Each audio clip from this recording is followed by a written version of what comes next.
noches, bienvenidos a un nuevo programa. Estamos una semana más en el despacho de abogados Pedro Beltrán. La semana pasada, como saben, les hablábamos de las elecciones en Argentina y hoy, esta semana, vamos a seguir haciendo un recorrido por los países de Sudamérica. Les vamos a hablar de México hoy y nos acompaña Lucy Godard. Muy buenas noches. Buenas noches. En primer lugar, cuéntanos sobre los mayas. Pues la civilización maya se desarrolló en la zona central de América Latina, que comprende hoy Guatemala, Honduras, San Salvador y México. Pues en realidad es desconocido el origen de las mayas, pero sabemos algunas cosas. En cuanto a la organización política, pues había muchas ciudades que estaban independientes entre sí.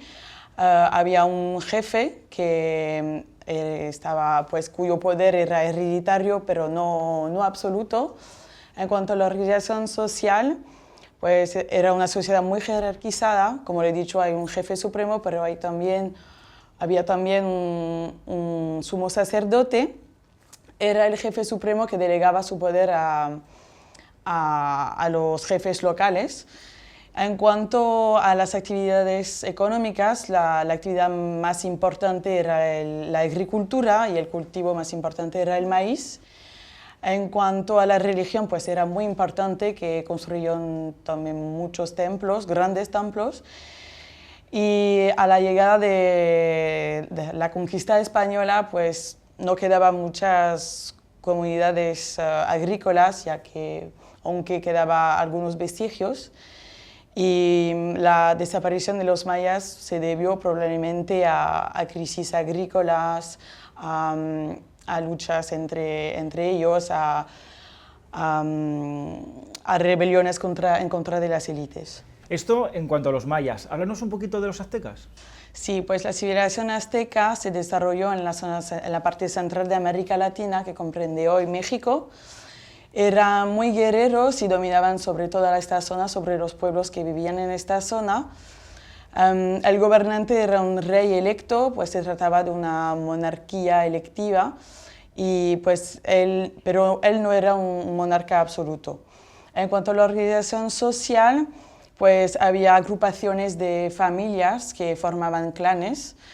Cada clan tenía su consejo y su jefe supremo, pero cada uno también tenía su autonomía, tenía sus tierras, sus templos, sus dioses, su administración. Había un hombre que se llamaba el Calpulli, que es el que era el propietario de las tierras, que distribuían estas tierras a los grupos de familias. En cuanto a la economía, las dos actividades más importantes eran el comercio y la agricultura.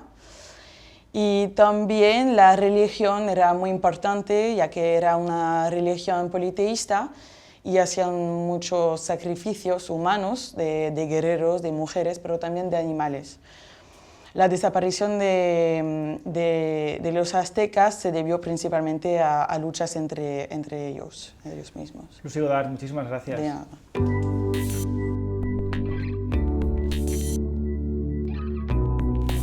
Continuamos hablando de México y lo hacemos con Catherine Chavarro. Muy buenas noches. Buenas noches. Cuéntanos, en primer lugar, ¿quién fue Hernán Cortés? Hernán Cortés es el conquistador más conocido de la historia. Es conocido por la conquista que realizó en México. Además, era familiar de otro gran conquistador español como fue Pizarro, quien dirigió la conquista del Perú y del Imperio Inca. Hernán Cortés estudió en la ciudad de Salamanca la carrera de abogado. Posteriormente se trasladó a Cuba y de allí se dirigió a México. Era un hombre con enormes dotes sociales. Además, tenía una gran habilidad en las relaciones públicas y una gran capacidad en su poder de convicción, además de su capacidad de liderazgo, obviamente. Lo primero, la historia de la conquista de México es muy significativa, es muy importante y muy sorprendente a la vez, puesto que Hernán Cortés, cuando llegó a México, tan solo tenía 150 personas en su ejército y con ellos consiguió conquistar a un imperio de 5 millones de habitantes. Es algo muy significativo. Lo primero que hizo Hernán Cortés cuando llegó a México fue quemar todos los barcos con los que habían ido hasta allí, pues así se aseguraba que las personas que le acompañaban le seguirían en la conquista, ¿no? Posteriormente, lo que hizo fue hacerse amigo de las personas locales, enseñándoles incluso a hablar español, algo muy importante que le venía muy bien a todos los españoles, obviamente. Después, más adelante, le fue entregada como esclava a una mujer llamada Malinche. Era una mujer muy inteligente, estudiada, estudiaba psicología y le fue de gran ayuda a los españoles. Les ayudó como psicóloga, traductora, consejera y además fue esposa de Hernán Cortés. Como hemos dicho antes, la quema de los barcos era una hazaña totalmente loca, disparatada, por decirlo de alguna forma, pero era propio de una persona segura de sí misma, con gran amante de la aventura y del peligro, ¿no? ¿Por qué no decirlo así? Posteriormente, como estaba comentando antes, Malinche, la mujer esclava, fue llamada Marina por los españoles. Les ayudó muchísimo, tanto es así que los mexicanos, algunos de ellos, la consideran como una traidora, pues ayudó mucho a los españoles. Sin embargo, otros tantos la consideran como la madre del mestizaje, pues fue la primera que dio a luz hijos mestizos. Además de esto, Hernán Cortés también estuvo con la hija del emperador Moctezuma, se llamaba Isabel Moctezuma, y de allí nació otra hija que se llama Leonor Cortés Moctezuma.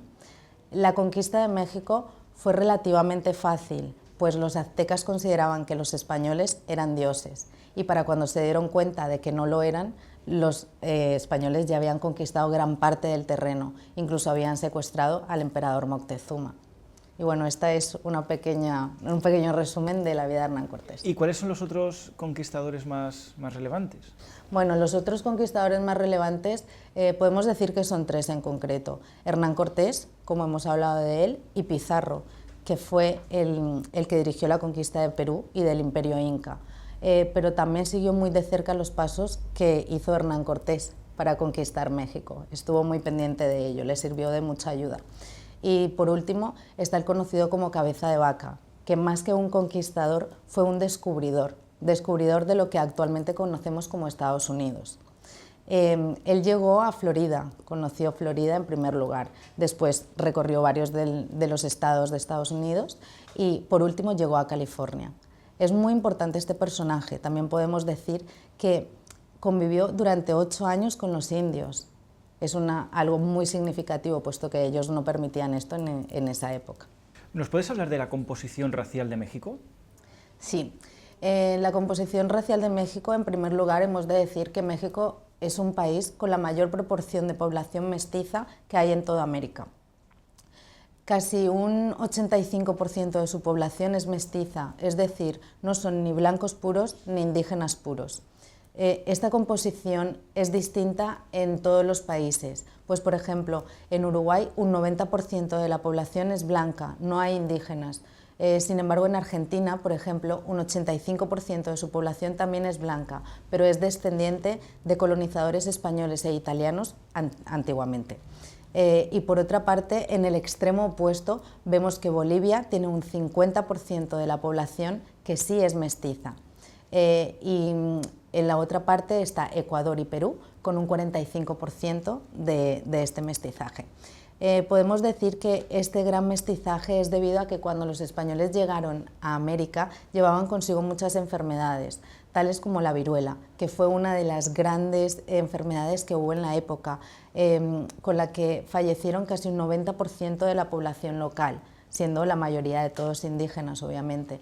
Entonces, esto es lo que ha favorecido que haya este índice de mestizaje actual. ¿Y tú particularmente te consideras mestiza?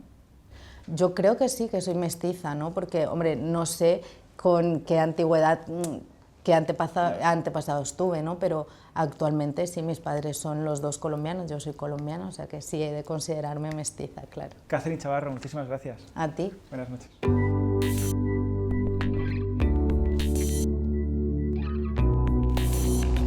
Ahora sí hablamos con Pedro Beltrán. Muy buenas noches. Buenas noches. Antes de hablar de México, la situación económica, política, cuéntanos cuál es el despliegue de hoy. El despliegue de hoy es México, lógicamente. Empezando por el final, tenemos un tenor mexicano, Francisco Araiza, y dos de sus mejores discos, una ópera de Rossini y Mahler, porque Araiza hace de todo, hace música italiana y también música alemana. A continuación, una película de Luis Buñuel. Luis Buñuel le sonará mucho a los telespectadores y no es español, o mejor dicho, era español y se hizo mexicano. Después de la Guerra Civil Española se fue a México, vivió ahí el resto de su vida. La inmensa mayoría de su filmografía está hecha en México. Hemos traído una película de las más representativas de Buñuel, Belle de Jour, una película preciosa sobre una mujer que no quiere mantener relaciones sexuales con su marido y sin embargo trabaja en un club de prostitución, de estos que nos quiere prohibir ahora Zapatero, no, Pedro Sánchez. Bien, pues tenemos Belle de Jour, es una de las mejores películas de Buñuel, una película muy psicológica. Capitán de Castilla es una película mediocre, pero es interesante en la medida que trata el episodio de la conquista de Hernán Cortés en México, de lo cual hay muy poca filmografía.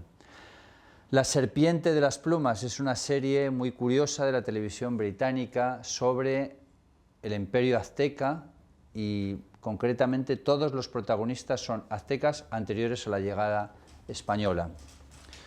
La Traviata no es una ópera mexicana, por supuesto, pero el tenor es Rolando Villazón, que es tenor mexicano, el más famoso tenor mexicano y uno de los más conocidos.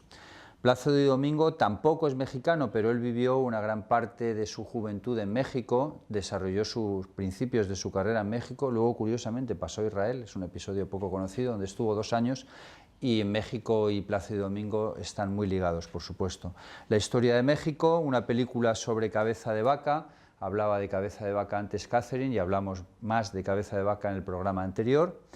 Frida, famosa pintora mexicana y una película preciosa con Salma Hayek. Siguiendo tenemos aquí 500 Naciones, que es una serie de documentales con Kevin Costner, que hace referencia a los 500 pueblos que habitaban en América del Norte. Muy poco conocido lo de América del Norte, se conocen los aztecas, los demás desde luego se conocen mucho menos. El crimen del padre Amaro, hemos traído algo de cine mexicano, y es una brillante película de cine mexicano. Montezuma, The Crown, es una película una ópera sobre el emperador Montezuma, hecha por Crown, pero lo más curioso es que el texto es del famosísimo Federico el Grande, el gran emperador de Prusia que tanto le gustaba a Hitler, que tenía su retrato en su despacho.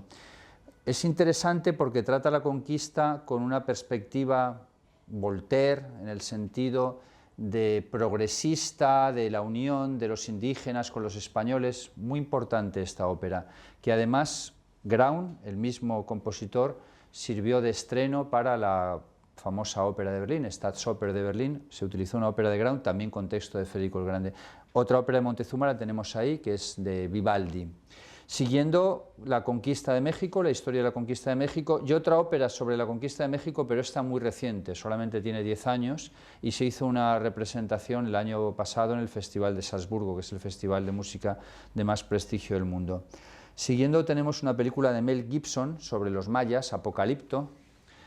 Es demasiado brutal, a mí no me gusta mucho, pero sirve para conocer lo que es la época maya antes de que llegaran los españoles también.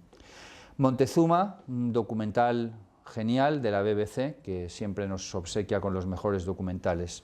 Los mayas, un libro sobre los mayas, incas, mayas y aztecas. Los incas y los mayas estaban en México, los incas en Perú, los mayas y los aztecas en México. Y a continuación tenemos un libro muy diferente, que es actual, Miguel Ruiz, Los 4 acuerdos. Este libro lo hemos traído aquí porque es psicología mexicana que une lo actual con lo antiguo, muy interesante desde ese punto de vista. Une la antigua civilización tolteca y la antigua sabiduría de los mexicanos pre-españoles a la sabiduría española. Un libro sobre México, otro libro sobre Ciudad de México, y esta es una película interesantísima sobre el asesinato de Trotsky. El asesinato de Trotsky tuvo lugar en México, DF, Distrito Federal, y hoy en día uno de los monumentos más conocidos de México es precisamente la casa donde vivía Trotsky, donde fue asesinado.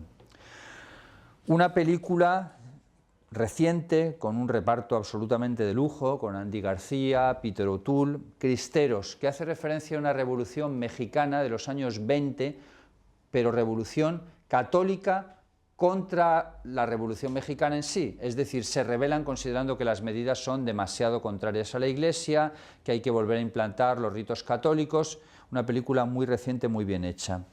Y un documental fabuloso, los documentales de Michael Good son de los mejores, también de la BBC, donde habla de los conquistadores, y concretamente de tres: Hernán Cortés, Pizarro, que en este caso es el Imperio Inca, y también de Cabeza de Vaca, que lo considera igual o más importante que los otros. Y por último, un libro de Florida, porque Florida era parte de México, y es muy poco sabido que fue parte de México en la época en la que los españoles tenían México. Es muy poco conocido que Florida nosotros se lo vendimos a los Estados Unidos por 5 millones de dólares. Nos desprendimos de lo que era ese inmenso territorio por esta pequeña cantidad, que además no nos pagaron siquiera, y luego no pudimos cobrar. Este es el despliegue que hemos preparado. ¿Quién fue Pedro Pancho Villa? Pancho Villa lo tenemos aquí en esta película, es uno de los revolucionarios de México más conocidos, junto a Zapata, que está a su lado, y esta película con Antonio Banderas es extraordinariamente curiosa porque reproduce un episodio histórico, que es que Pancho Villa fue grabado por Hollywood en una película que se estrenó en Nueva York en 1914 y se llamaba Pancho Villa, él mismo, also starring himself, o sea, el propio Pancho Villa era actor de su película. ¿Por qué? Porque Hollywood se dirige a Pancho Villa y llega a un acuerdo para pagarle económicamente, y es la primera vez en la historia que se filma una guerra. Y curiosamente, como aparece en esta espléndida película, Hollywood impone unas ciertas condiciones. Por ejemplo, debían atacar solo de 9 a 5 de la tarde, para que hubiera luz. Por la noche estaba prohibido atacar.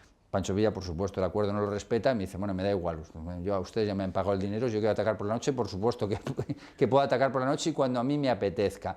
Y le dicen, bueno, pues ven, vamos a filmar en esta escena nocturna.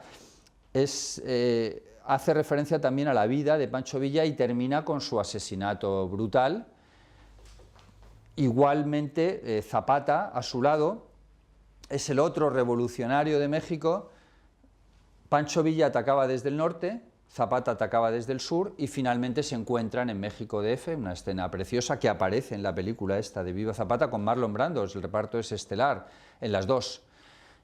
Se encuentran y en esa silla que tienes tú ahí de rey, en este trono, una silla parecida, de menos diseño, se encuentran y Pancho Villa le cede el trono a Zapata de presidente, aunque finalmente Zapata también renunció a la presidencia de México. Las dos películas son de amplia recomendación, más antigua la de Viva Zapata, la otra, y es en blanco y negro, pero las dos son excelentes. Hemos hablado de Pancho Villa, de Zapata, y ahora me gustaría que me hablaras de Frida Kahlo. Sí, Frida Kahlo la tenemos aquí en esta película. Quizás de todas las películas que hemos traído en la escenografía es la mejor película.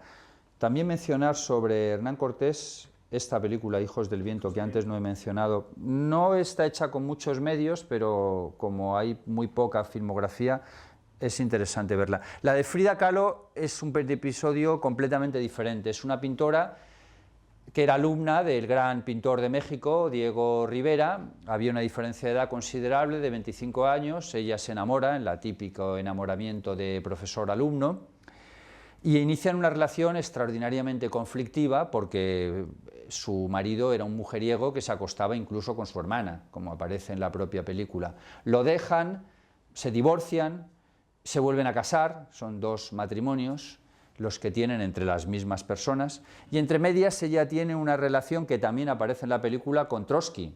Trotsky lo tenemos aquí, el del asesinato de Trotsky. Trotsky era el gran revolucionario soviético, contrario a Stalin, que lo ordena matar Stalin y que lo mata un español, concretamente un catalán que se llamaba Ramón Mercader. Episodio que también aparece en esta película. Pues Frida se acuesta, tiene una relación sentimental de amante con Trotsky, ahí la diferencia era bastante más considerable aún, teníamos 42 años de diferencia, pero bueno, una mujer sin duda muy original, muy apasionada, muy romántica y una gran pintora, y uno de los monumentos más destacados hoy en México es la casa donde vivieron Frida y su marido Diego Rivera. También los grandes murales de Diego Rivera, que fue amigo de Picasso, es de la misma época, en México es otra de las atracciones. ¿Qué valoración política y económica haces de la situación en México?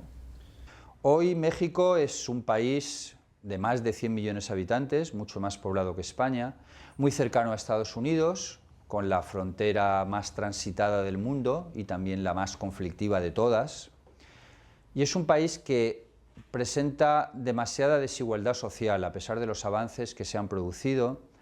Es un país que tiene algunas personas muy ricas y otras que desgraciadamente viven en la miseria. Más del 50% de la población está en una situación que podríamos considerar cercana a la pobreza. Hay bolsas de pobreza enorme en el sur, en la capital, México DF, que se ha convertido en un gigante de 23 millones de habitantes. El gobierno de Peña Nieto está haciendo muchas cosas para mejorar y modernizar México. Cuando hablamos de reformas en España, nos damos cuenta de que aquí hemos avanzado en una cantidad de cosas muy grandes que allí todavía siguen faltando.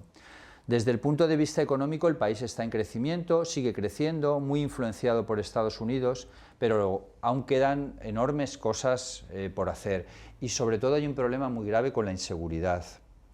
México es un país donde, o una ciudad, porque la ciudad también se llama México, o Ciudad de México, México DF, donde, por ejemplo, no puedes coger un taxi, o no debes coger un taxi por la calle. La palabra no puedes quizás no sea la más acertada. Te recomiendan los hoteles que solo vayas a taxis del propio hotel. Si lo haces por la noche, la inseguridad es todavía mayor, en el sentido de que hay gente que roba el taxi, no que te roben dentro del taxi. Que te roben dentro del taxi y te roben el dinero, pues no tiene demasiada importancia. Bueno, te han robado un poco de dinero, ¿qué se le va a hacer? Roban directamente el taxi. Roban la máquina de conducir, roban el taxi, para con eso a su vez robar a la gente. Y no solo robar, sino que se producen muchos homicidios. Constantemente en las tiendas y en los cines entras y tienes personas que te están apuntando con una metralleta, pero no que te están apuntando porque te vayan a matar, teóricamente es por seguridad. Pero claro, es lo que ocurre, que cuando ves mucha policía o gente con metralletas, en lugar de crearte seguridad, lo que te crea es inseguridad, ¿no? Porque dices, ¿y por qué esto es así? Son muy pocas calles por las que se pueda circular con cierta tranquilidad, especialmente cuando se hace de noche. ¿Y las instituciones no hacen nada para evitar esta inseguridad en las calles? Claro, el problema es que hay bolsas de marginalidad muy grande, que no hacen nada. Sería necesario dotar de más medios policiales y la policía, desgraciadamente, también es corrupta. Hace poco leímos sobre el asesinato de 43 estudiantes, sigue habiendo problemas enormes con el tema de la droga y sigue habiendo cosas que no acaban de cuajar. Es un país muy bonito para visitar, la capital también es extraordinaria, el Museo Arqueológico es uno de los mejores museos del mundo, muy bien preparado, muy bien presentado. Las pirámides a 30 kilómetros es de los poco que dejamos, porque los españoles nos lo cargamos todo. Donde está la Catedral de México hoy, la preciosa Catedral de México, estaba el Templo Mayor de los aztecas. Lo destrozamos todo lo que había allí y con esas piedras hicimos las catedrales que vinieron después. Aún así, el interés es enorme, el mestizaje, como antes se explicaba Catherine, es el más grande de todos. Allí no se sabe si uno viene de un lado o viene de otro.